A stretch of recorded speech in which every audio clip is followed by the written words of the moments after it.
Repeat করব না, কিন্তু যারা যারা জাতীয় পার্টিকে ধরে একটা পরিকল্পনা করছে যে জাতীয় পার্টির মধ্য দিয়ে আওয়ামী লীগারদেরকে নির্বাচনে আনার, তারা আসলে বাংলাদেশে নির্বাচন চায় না, তারা বাংলাদেশে একটা গৃহযুদ্ধ বাঁধাতে চায়। কারণ জাতীয় পার্টি এবং আওয়ামী লীগের ওপর মানুষের যে রোষানল, ফ্যাসিবাদ বিরোধী রাজনৈতিক দলগুলোর যে রোষানল কাজ করছে, তারা তো প্রতিরোধ করবে এরা রাস্তায় নামলে। ফলে আপনি তো সুষ্ঠু নির্বাচন করতে পারবেন না এদেরকে নিয়ে। উল্টো যেটা হবে যে একটা গৃহযুদ্ধের মতো পরিস্থিতি তৈরি হবে। ফলে যারা এই পরিকল্পনার সাথে জড়িত, তারা আসলে বাংলাদেশে নির্বাচন তো তারা বানচাল করতে চাই, তারা আসলে বাংলাদেশকে একটা দীর্ঘস্থায়ী সংকটের মধ্যে ঠেলে দিতে চাচ্ছে। আমরা আমাদের জায়গা থেকে পরিষ্কার করে বলেছি যে এই যে হায়দার পাটোয়ারি জাতীয় পার্টির মহাসচিব না কি যেন, উনি তো 24-এর যে ডামি নির্বাচন, এই নির্বাচনে আওয়ামী লীগের সমর্থন নিয়ে নির্বাচন করেছেন। ফলে তার তো এই নির্বাচনে অংশগ্রহণ করতে পারার কোনো সুযোগই নাই। উনি যে আবার গণ অধিকার পরিষদে নিষিদ্ধ চান, উনি যে আবার বিএনপির কাছে চান যে গণতন্ত্রের স্বার্থে, জাতীয় পার্টিকে আমরা কোনো গণতন্ত্রের পক্ষের শক্তি মনে করি না, এবং বিএনপিরও এটা কাজ না। বিএনপিকে প্রমাণ করতে হবে যে তারা আসলে জাতীয় পার্টিকে রক্ষা করবে কিনা। তো বিএনপি যখন গত 15 বছর এরকম একটা নির্যাতনের মধ্যে ছিল, তখন জাতীয় পার্টি কোথায় ছিল?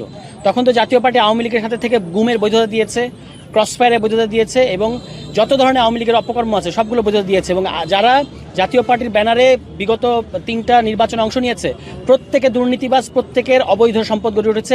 এই সরকারের উচিত তাদের প্রতি নমনীয় না থেকে এই সম্পদগুলো ক্রোক করা এবং তাদেরকে বিচারের আওতায় আনা। তাদেরকে তো নির্বাচনে অংশ নেওয়ার কোনো সুযোগই নাই। এর বাইরে আমরা নানা ধরনের আলামত দেখতে পাচ্ছি, যেমন ধরেন যে ফেব্রুয়ারিতে সুষ্ঠু নির্বাচনের কথা বলা হচ্ছে, কিন্তু সুষ্ঠু নির্বাচনের কোনো পরিবেশ কিন্তু এই মুহূর্তে বাংলাদেশে নাই। নানা ধরনের অস্থিরতা তৈরি করা হচ্ছে পরিকল্পিতভাবে, আবার তৈরি করে সেটা আমাদের উপর চাপিয়ে দেওয়ার চেষ্টা করা হচ্ছে যে আমরা নির্বাচন চাই না। কিন্তু আমরাই কিন্তু সবচেয়ে ফার্ম ওয়েতে বলেছি যে সংস্কার এবং নির্বাচন দুটোই লাগবে, এবং সে দুটো লাগবে বলে আমরা গণপরিষদের কথা বলেছি। উল্টো যারা হচ্ছে যে এই জাতীয় পার্টিকে এখানে আনা সহ ঢাকা শহরে বিভিন্ন ধরনের, এই যে আপনি ধরেন যে আমরা এখন এটা প্রায় প্রকাশ্যে ঢাকা শহরে সারা দেশের ছাত্রলীগের, যুবলীগের ক্যাডাররা ঢাকা শহরে প্রায় প্রকাশ্যে মহড়া দিচ্ছে।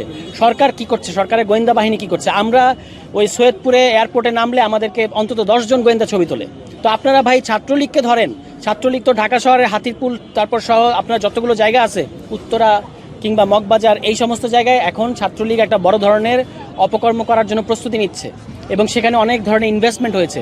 সরকারের গোয়েন্দাদের কাছে, আমাদের কাছে যদি এই তথ্য থাকে, সরকারের গোয়েন্দাদের কাছে তথ্য নাই, এটা আমরা বিশ্বাস করি না। ফলে এটা আমরা অবশ্যই মনে করি সরকারের নমনীয়তা, গোয়েন্দা বিভাগের নমনীয়তা, এবং আমরা সরকারকে বলতে চাই বিবৃতি থেকে বের হয়ে আসেন।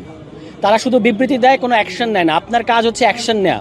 সরকারের কিছু একটা ঘটলেই দেশে তারা একটা কঠোর ব্যবস্থা নেওয়া হবে এই ধরনের হুঙ্কার দেয়, কিন্তু আসলে কোনো ব্যবস্থা নেয় না। এই জন্য আমরা সরকারের প্রতি আহ্বান জানাবো যে আগামী নির্বাচন যদি আপনারা সুষ্ঠু নির্বাচন করতে চান, তাহলে আওয়ামী ক্রিমিনাল যারা সারা ঢাকা শহরে জালের মতো ছড়িয়ে গেছে তাদেরকে গ্রেফতার করেন। জাতীয় পার্টির ব্যাপারে একটা শক্ত আপনারা অবস্থান নেন। নুরুল হক নূরকে সুচিকিৎসার জন্য বিদেশে পাঠান। এই কাজগুলো যদি আপনারা না করেন, তাহলে কিন্তু দেশের মধ্যে অস্থিরতা থাকবে এবং আসলে সুষ্ঠু নির্বাচনের পরিবেশও তৈরি হবে না। ধন্যবাদ।